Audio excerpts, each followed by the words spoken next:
لوگ ہیں اللہ والے ہیں؟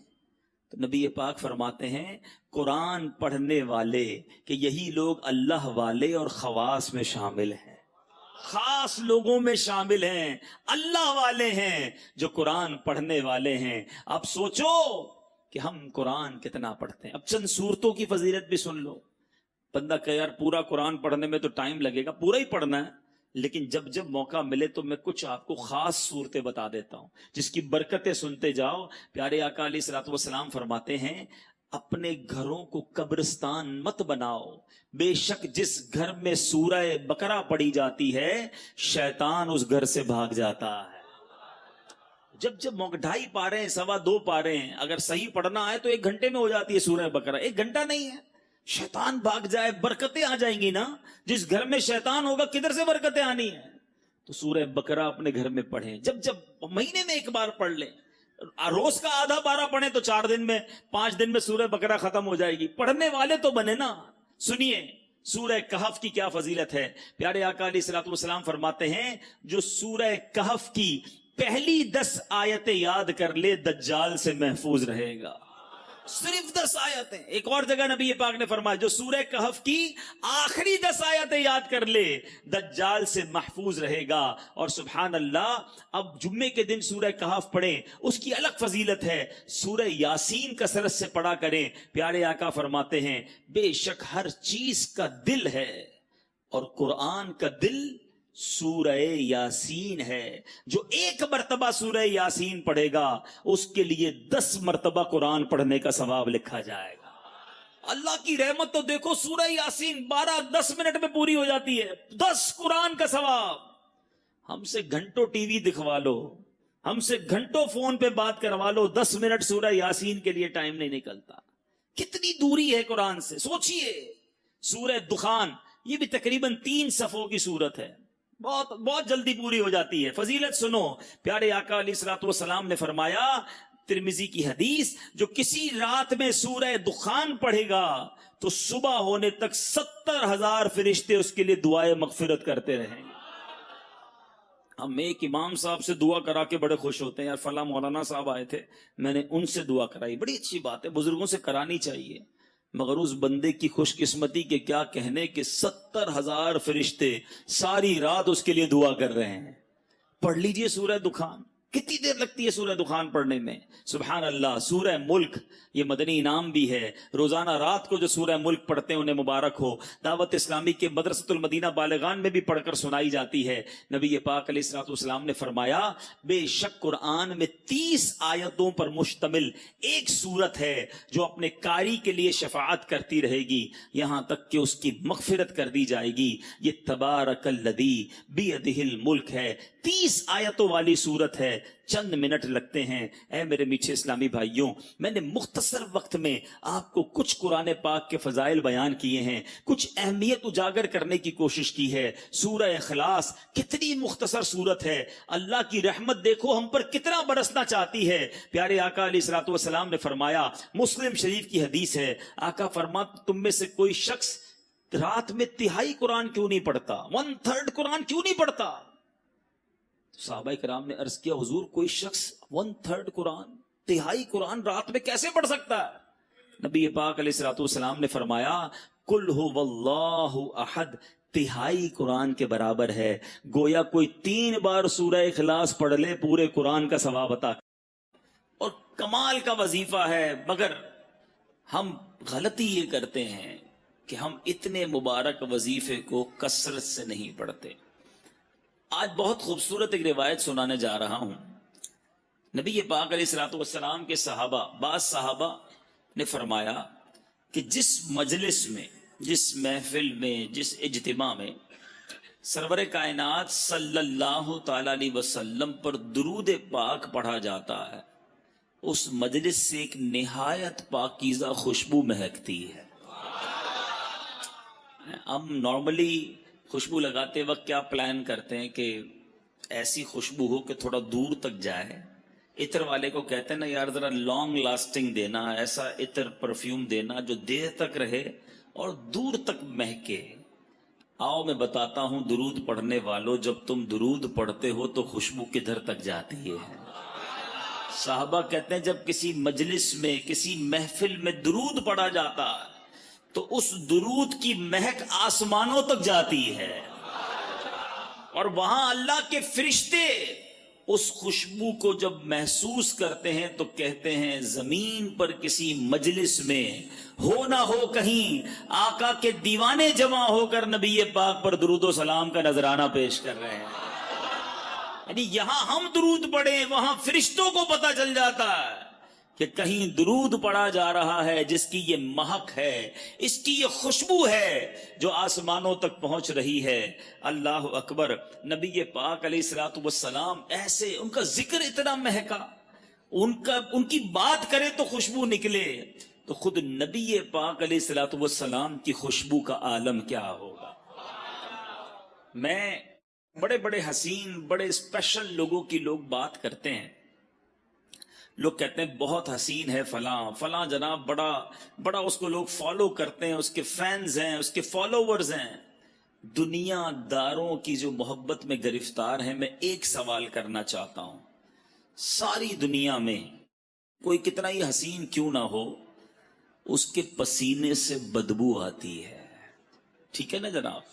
کوئی کتنا ہی طرح دار کیوں نہ ہو، ایٹیکیٹس والا کیوں نہ ہو، جو بڑا نازک کیوں نہ ہو، مگر جب وہ تھوکتا ہے تو اس کے تھوک سے لوگوں کو گھن آتی ہے۔ Nobody like it. کس کو تھوک اچھا لگتا ہے؟ میں سرور کائنات علیہ الصلوۃ والسلام کے مبارک چہرے کی بات نہیں کروں گا کہ اس چہرے میں تو رب نے کیسا حسن عطا فرمایا کہ مولانا حسن ادا خان صاحب لکھتے ہیں ایسا تجھے خالق نے طرح دار بنایا، ایسا تجھے خالق نے طرح دار بنایا، یوسف کو تیرا طالب دیدار بنایا، کونین بنائے گئے سرکار کی خاطر، کونین کی خاطر تمہیں سرکار بنایا۔ تو نبی پاک کے مبارک چہرہ انور اور اس کے حسن کی بات آج نہیں کریں گے، پیارے آقا کے ان ہاتھوں کی بات نہیں کریں گے کہ جس طرف اٹھ گئی دم میں دم آ گیا، اس نگاہ عنایت پہ لاکھوں سلام، ہاتھ جس سمت اٹھا غنی کر دیا، موجے بحر سماحت پہ لاکھوں سلام، ہم اس کی بھی بات نہیں کریں گے۔ پیارے آقا کے مبارک دور و نزدیک کے سننے والے وہ کان لالے کرامت پہ لاکھوں سلام، اس کی بھی بات نہیں کرتے، بلکہ ہم صرف ان دو چیزوں کی بات کرتے ہیں کہ جس سے عموماً لوگ دور بھاگتے ہیں۔ میں اور آپ پرفیوم کیوں لگاتے ہیں، عطر کیوں لگاتے ہیں؟ کہ میرے اور آپ کے پسینے سے کسی کو بدبو نہ پہنچے، ایسا ہی ہے نا؟ بندہ اپنے پسینے سے کسی اور کو تکلیف نہ ہو، اچھی بات ہے، سنت کی نیت بھی ہو، اور یہ بھی ساتھ نیت ہو کہ میری وجہ سے کسی مسلمان کو تکلیف نہ ہو، عطر لگانے کا بھی ثواب ملے گا۔ لیکن آج بتاتا ہوں میرے آقا کا پسینہ کیسا تھا، نبی پاک کا لعاب دہن کیسا تھا۔ We just talk about these two things۔ ہم فقط ان دو چیزوں کی آج بات کرتے ہیں، ذرا غور کیجئے۔ باقی نبی پاک کے کمالات تو بیان ہی نہیں کر سکتے نا، بڑے بڑے علماء نے کوشش کی، عاشقوں کے امام نے بھی قلم اٹھایا، جس نے بھی کوشش کی وہ عاجز ہو گیا، حیران ہو گیا۔ کیا خوب لکھتے ہیں اعلیٰ حضرت، سرور کہوں کہ مالک و مولا کہوں تجھے، باغ خلیل کا گل زیبا کہوں تجھے، آقا تیرے تو وصف عیب تناہی سے ہے بری، حیران ہوں میرے شاہ میں کیا کیا کہوں تجھے۔ آج اس شعر کا مطلب بھی تھوڑا سا سمجھ لو۔ عیب تناہی، علماء بیٹھے ہیں ماشاءاللہ، یہ کیا ہے، اس کے پیچھے کیا لکھا ہے اعلیٰ حضرت نے؟ مثال کے طور پہ اگر آج میں آپ سب کو کاغذ بھی دے دوں، قلم بھی دوں، اور کہوں ذرا لکھو کسی پرسنل، جس شخصیت سے آپ پیار کرتے ہیں اس کے اوصاف لکھیں، اس کی خوبیاں لکھیں، آپ لکھنا شروع کریں گے، 10 لکھ دیں گے، 15 لکھ دیں گے، 50 لکھ دیں گے، اس کے بعد آپ مجھے سارے ہی قلم کاغذ واپس دے دیں گے کہ بھائی آپ نے کیا لکھا؟ آپ لکھیں گے بڑا حسین ہے، خوبصورت ہے، ملنسار ہے، مسکراتا ہے، مدد کرتا ہے، خیال کرتا ہے، حوصلہ بڑھاتا ہے۔ 10 15 20 پھر رک جائے گی نا قلم، اسٹاپ۔ آپ کہیں گے جناب یہ جس سے میں پیار کرتا ہوں نا، یہ اس کی تعریف ہے۔ اعلیٰ حضرت کہتے ہیں یہ جو چیز ختم ہو جاتی ہے نا، تعریف رک جاتی ہے، تعریف اینڈ ہو جاتی ہے، یہ بھی تو ایک عیب ہے۔ تناہی اینڈ ہو جانا، اعلیٰ حضرت کہتے ہیں نبی پاک کی ذات وہ ہے جن کے اوصاف ختم ہی نہیں ہوتے ہیں۔ 1400 سال سے زیادہ وقت گزر گیا ہے، آج تک لکھنے والے لکھ رہے ہیں۔ بات ہے کہ پوری نہیں ہو رہی ہے، بات ہے کہ ختم ہی نہیں ہو رہی ہے۔ امام لکھتے ہیں تیرے تو وصف عیب تناہی سے ہیں بری، حیران ہوں میرے شاہ میں کیا کیا کہوں تجھے، لیکن رضا نے ختم سخن اس پہ کر دیا، خالق کا بندہ خلق کا آقا کہوں تجھے۔ تو نبی پاک علیہ الصلوۃ والسلام کی فقط ان دو چیزوں کی بات کرتے ہیں۔ آپ نے ذکر مصطفیٰ درود پاک کے بارے میں سنا نا کہ آقا کا ذکر کرو تو آسمان تک خوشبو جاتی ہے، کیوں نہ خوشبو جائے؟ نبی پاک خود کتنے مہکے مہکے، اللہ اکبر۔ میرے آقا جس گلی سے گزر جاتے ہیں نا، جس گلی سے نبی پاک گزر جاتے وہ سڑک مہک جایا کرتی، وہ گلی خوشبودار ہو جایا کرتی۔ صحابہ کرام کو جب نبی پاک کو تلاش کرنا ہوتا کسی سے پوچھتے نہ تھے کہ نبی پاک کہاں گئے ہیں، سڑک کے کنارے کھڑے ہوتے، خوشبو بتا دیتی کہ آقا گزر کر گئے ہیں۔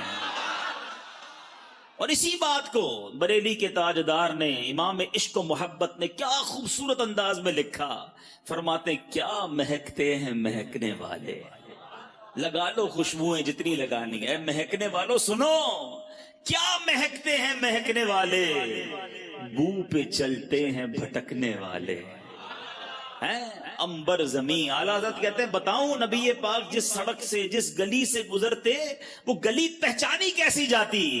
کہتے ہیں امبر زمین، ابیر ہوا، مشک تر غبار۔ آقا جس گلی سے گزرتے زمین امبر کی ہو جاتی، ہوا ابیر ہو جاتی، ہر غبار جو تھا مٹی جو ہے وہ مشک جیسی ہو جاتی۔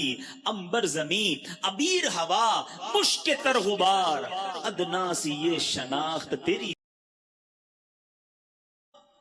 جو ہے وہ ایک صحابی آئے نبی پاک علیہ الصلوۃ والسلام کی بارگاہ میں، کہا حضور بچی کی شادی ہے اور خوشبو درکار ہے۔ پیارے آقا علیہ الصلوۃ والسلام نے فرمایا کل آنا، ایک کھلے منہ والی شیشی لانا، ساتھ ایک لکڑی کا ٹکڑا بھی لے آنا۔ صحابی دوسرے دن پہنچ گئے۔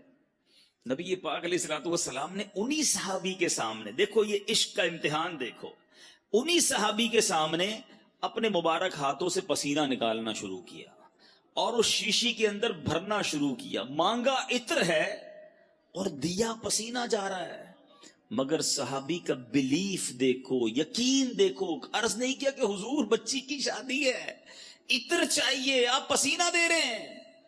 پیارے آقا نے جب شیشی بھر گئی فرمایا اپنی بیٹی کو کہنا جب خوشبو کی ضرورت ہو اس لکڑی کے ٹکڑے سے اس عطر کو، اس پسینے کو اپنے جسم پر لگا لیا کرے۔ صحابی بیٹی کے پاس لے کر کے، دلہن ہے، میری اسلامی بہنیں سوچیں، عشق دیکھو، آج دلہن کے نخرے ہی ختم نہیں ہوتے، باپ قرضے میں چلا جائے اس کی فرمائشیں ختم نہیں ہوتی ہیں۔ وہ بھی ایک دلہن تھی کہ باپ سے خوشبو مانگا تھا اور نبی پاک کا وہ پسینہ لے کر آئے۔ فرما بردار بیٹی نے کوئی اعتراض نہ کیا کہ بابا جان آج تو شادی کا دن ہے، خوشبو درکار ہے۔ اگر نبی پاک نے اپنا پسینہ بھیجا ہے تو یہی کمال ہوگا، یہی بہتر ہوگا۔ اس دلہن نے پسینہ لگانا شروع کیا۔ آج میں اور آپ عطر لگائیں دوسرے کمرے میں خوشبو نہیں جاتی۔ آؤ بتاؤں میرے آقا کے پسینے نے کیا کمال کیا۔ علماء موجود ہیں، حدیث کی کتابوں میں یہ الفاظ ہیں کہ جیسے ہی اس دلہن نے پسینہ ملا پورے مدینے میں اس کی خوشبو پھیلنا شروع ہو گئی۔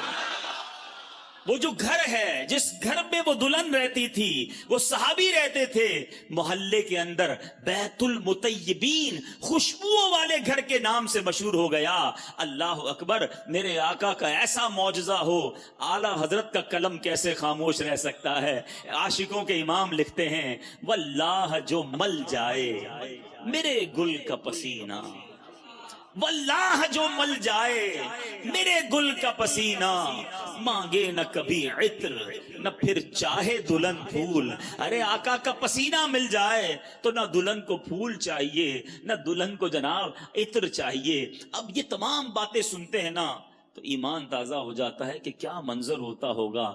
آقا جس گلی سے گزرتے ہوں گے صحابہ ہاتھ باندھے باندھے پیچھے چلتے ہوں گے، خوشبوئیں بھی سونگتے ہوں گے۔ 1400 سال پرانی بات ہے، مگر سچی بات بتاؤں آج بھی ہاں جو مدینے شریف گئے ہیں نا وہ میری بات مانیں گے. آج بھی اگر کوئی عاشق رسول مدینے چلا جائے، نبی پاک کے مبارک تھوک مبارک کی بات کریں، اللہ اکبر، پیارے آقا کی بارگاہ میں اہل مدینہ آتے، دور دور سے لوگ آتے، کہتے حضور ہمارے کنویں کا پانی کھارا ہے. ہیں آپ کے یہاں بھی کبھی بورنگ میں کھارا پانی نکل آئے؟ اب تو آرو پلانٹ وغیرہ سنا لگتے ہیں لیکن پھر بھی ویسا میٹھا نہیں ہوتا. سنو صحابہ کے پاس کون سا پلانٹ تھا؟ کھارا کنواں میٹھا کرنا ہوتا تو کہاں جاتے تھے؟ نبی پاک کے در پر آتے تھے. انہیں پتا تھا جو مانگو آقا عطا فرماتے ہیں. واہ کیا جود و کرم ہے شہ بطحا تیرا، نہیں سنتا ہی نہیں مانگنے والا تیرا. تو آقا علیہ الصلوۃ والسلام کی بارگاہ میں آئے، آ کر عرض کرتے حضور پانی کھارا ہے، ہمارے کنویں کا پانی کھارا ہے. نبی پاک کلی فرما کر، کبھی کلی فرما کر پانی دے دیتے، کبھی خود تشریف لے جا کر کنویں پر کلی فرماتے. آقا کا کلی کیا ہوا پانی، کیونکہ اس میں لعاب مصطفیٰ صلی اللہ تعالی علیہ وسلم مل جاتا تھا، جب وہ کنویں میں ڈالا جاتا کھاری کنواں میٹھا ہو جایا کرتا. اعلیٰ حضرت لکھتے ہیں نا، جس سے خاری کنویں شیرائے جاں بنے، جس سے خاری کنویں شیرائے جاں بنے، اس زلال حلاوت پہ لاکھوں سلام. آقا کی زبان سے جو چیز ٹچ ہو جاتی، جو لعاب لگ جاتا. ایک صحابی، ان کا نام ہے حضرت عتبہ بن فرقد رضی اللہ تعالیٰ. آپ کی 4 بیویاں تھیں، 4 ازواج تھیں. آپ کی بیویاں، آپ کی ازواج سوچتی کہ حضرت عتبہ خوشبو کون سی لگاتے ہیں، وہ بڑی مہنگی مہنگی خوشبو لگاتی، مگر حضرت عتبہ کی خوشبو سے آگے نہ بڑھ پاتی. اور گھر میں بیوی زوجہ تو دیکھ لیتی ہے نا کہ عطر کون سا لگایا جا رہا ہے، کبھی عطر لگاتے بھی نہیں دیکھا. ایک بار ایک زوجہ نے آپ سے عرض کی حضور یہ بتائیں آپ خوشبو کون سی لگاتے ہیں؟ ہم ساری مل کر کوشش کرتی ہیں کہ آپ کی خوشبو کے برابر آ جائیں، مگر آپ کی خوشبو بڑی عرفہ و اعلیٰ ہے، آپ بتائیں تو صحیح کون سی خوشبو یوز کرتے ہیں؟ آپ نے فرمایا میں کوئی خوشبو نہیں لگاتا.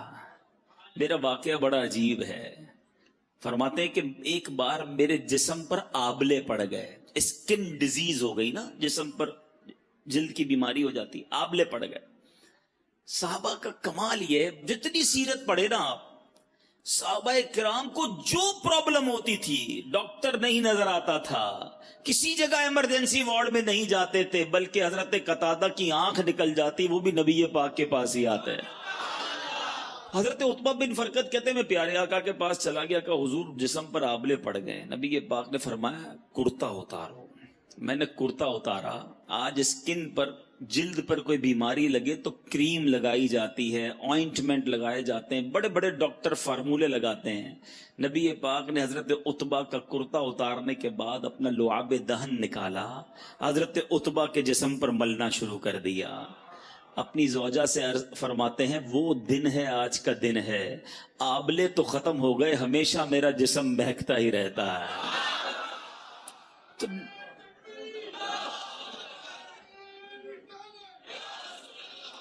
اب ذرا غور کیجئے، نبی پاک سے زیادہ اور کون ہے جس سے پیار کیا جائے؟ آؤ دنیا کے کسی حسین کو لے آؤ سامنے، دنیا کے کسی طرح دار کو لے آؤ، پسینے سے اس کے بو آنی ہے، تھوک اس کا گھن لاتا ہے. نبی پاک وہ ہیں جن کا پسینہ مشک سے زیادہ خوشبودار ہے. لعاب دہن جو ہے کسی کے جسم پر مل دو جسم خوشبودار ہو جاتا ہے. تو نبی پاک کو اللہ نے وہ باکمال، وہ حسین اور وہ دل ربا بنایا ہے، تو پھر کیوں نہ نبی پاک سے محبت کی جائے، ان پر اپنا سب کچھ فدا کیا جائے. ایک بات سمجھنی ہے، اب میں نے کہا نا کہ ایک چھوٹی سی بات میں نے کی ہے، پیارے آقا کے لعاب کی، نبی پاک کے پسینے کی. آپ پیارے آقا کی زندگی کی کسی بھی چیز کو اٹھا لیں، نبی پاک کے کسی عضو کی بات کریں، پیارے آقا کے کسی بھی پارٹ آف دا باڈی کی بات کریں، اس کے مقابلے میں با کمال اور دنیا میں کوئی چیز نہیں ملے گی۔ نبی پاک کی باتیں، پیارے آقا کی پرغیف گفتگو کی بات کریں، ایسا بولنے والا سارے جہان میں کوئی اور نہیں ملے گا۔ نبی پاک کی عادتوں کی بات کریں، ایسی عادتیں دنیا میں کہیں نہیں ملے گی۔ اور ایسے کیسے ملے گا جب نبی پاک کو رب نے حبیب بنایا، اپنا حبیب بنایا، تو پھر پیارے آقا جیسا پھر کسی کو نہ بنایا۔ اور یہ بات میں نہیں کہتا، ایک بار پیارے آقا علیہ الصلوۃ والسلام نے خود جبریل امین سے ارشاد فرمائی، حدیث کا مضمون ہے، جبریل یہ تو بتاؤ، تم نے سارے نبیوں کو دیکھا ہے، سارے جہان کو دیکھا ہے، کیا تم نے ہم جیسا، مجھ جیسا کسی اور کو پایا ہے؟ جبریل امین کا جو جواب ہے نا، وہ میں اعلیٰ حضرت کے شعر کے ذریعے دینا چاہتا ہوں۔ اعلیٰ حضرت لکھتے ہیں، یہی بولے سدرا والے، سدرۃ المنتہا پہ رہتے ہیں نا جبریل امین، یہی بولے سدرا والے، چمنے جہاں کے تھالے۔ آقا ہم نے ساری دنیا کو دیکھا، ساری دنیا کو چھان ڈالا، یہی بولے سدرا والے، چمنے جہاں کے تھالے، سبھی میں نے چھان ڈالے، تیرے پائے کا نہ پایا، تجھے یک نے یک بنایا۔ آقا رب نے آپ جیسا کسی کو نہیں بنایا۔ اب آؤ بتاتا ہوں، جب جبریل امین نے نبی پاک جیسا کسی کو نہیں دیکھا نا، تو پھر نبی پاک سے اٹیچمنٹ کیسی ہو گئی، پیارے آقا سے محبت کیسی ہو گئی۔ سارے نبیوں کے پاس گئے ہیں، مگر تفاسیر کی کتابوں میں سبحان اللہ لکھا، حضرت آدم علیہ السلام کے پاس جبریل امین 12 مرتبہ حاضر ہوئے۔ کتنی بار؟ حضرت سیدنا ادریس علیہ السلام کے پاس 4 مرتبہ حاضر ہوئے۔ حضرت سیدنا نوح علیہ نبینا علیہ السلام کے پاس 50 مرتبہ حاضر ہوئے۔ حضرت سیدنا ابراہیم علیہ السلام کے پاس 42 ٹائمز 42 بار حاضر ہوئے۔ حضرت سیدنا موسیٰ کلیم اللہ علیہ نبینا علیہ السلام کے پاس 400 بار حاضر ہوئے۔ اور اب بتاتا ہوں، حضرت عیسیٰ علیہ السلام کے پاس جو روح اللہ ہیں 10 بار حاضر ہوئے۔ آپ جاننا چاہیں گے نبی پاک کے پاس کتنی بار حاضر ہوئے؟ اچھا پہلے تھوڑی سی کیلکولیشن کرتے ہیں، آج ناظم آباد والوں کا کچھ حساب بھی چیک کر لیتے ہیں۔ پیارے آقا علیہ السلام کی پہلی ملاقات جبریل امین سے جب ہوئی، اس وقت نبی پاک کی عمر مبارک کیا تھی؟ 40 سال۔ پہلی ملاقات پتہ ہے کہاں ہوئی تھی؟ غار حرا میں، پہلی وہی لے کر آئے نا۔ تو 40 سال کی عمر مبارک میں جبریل امین سے پہلی ملاقات ہوئی۔ دنیا میرے آقا نے کتنے سالوں کے لیے اختیار فرمائی؟ 63 سال۔ کتنے سالوں کے لیے؟ ظاہری پردہ فرما لیا اس کے بعد 40 سال 63 سال، کتنے سال بچے؟ 23 سال۔ ویری گڈ، 23 ایئرز ملاقات کے رہے۔ 23 سال میں دن کتنے ہوتے ہیں؟ 360 دن ہوتے ہیں تقریباً ایک اسلامی سال میں۔ 10 سال میں کتنے دن ہو گئے؟ 3600 دن۔ ٹھیک ہے، کتنے دن ہو گئے؟ 3600۔ 20 سال میں کتنے ہو گئے؟ 7200۔ ٹھیک ہے، مزید 3 سال کے 1000 دن گن لیں تو 8200 8300 دن بنتے ہیں۔ 8300 اپروکسیمیٹلی 8280 بنتے ہیں۔ ٹھیک ہے، یہ بہت مزیدار بات ہے، یاد کر لو گے ایمان تازہ ہو جائے گا۔ 8280 دن ہیں میرے آقا کی ظاہری حیات کے پہلی ملاقات سے لے کر دنیا سے پردہ فرمانے تک۔ اور جو ماشاءاللہ سیرت پڑھتے ہیں انہیں پتا ہے کہ کئی دن اس میں ایسے گزرے کہ کئی دن تک جبریل امین حاضر نہیں ہوئے، بہت سارا گیپ بھی آیا۔ اگر 8280 دن بھی گن لینا تو جبریل امین کتنی بار آئے؟ علماء بتاتے ہیں 24000 بار نبی پاک کی بارگاہ میں حاضری دی۔ کیوں؟ وجہ کیا تھی؟ بڑا معمہ ہے، کسی کے پاس 42 بار، کسی کے پاس 100 بار، کسی کے پاس 12 بار، 24000 بار ایوریج تو نکالو۔ 8000 دن میں 24000 بار کا مطلب یہ بنتا ہے کہ روزانہ 3 بار۔ اور کدھر سے آتے تھے؟ برابر گلی سے نہیں، سدرۃ المنتہا۔ ڈسٹنس کتنا ہے سدرۃ المنتہا کا؟ یہ بھی حدیث بتاتی ہے۔ احادیث میں یہ مضمون موجود ہے کہ زمین سے پہلے آسمان کا فاصلہ 500 سال، پہلے آسمان سے دوسرے آسمان کا فاصلہ 500 سال۔ گنتے چلے جائیں 3500 سال لگیں گے 7ویں آسمان تک پہنچنے کے لیے، اور اس کے بعد سدرۃ المنتہا اس کے اوپر ہے۔ اتنا دور سے روزانہ یعنی اپروکسیمیٹلی روزانہ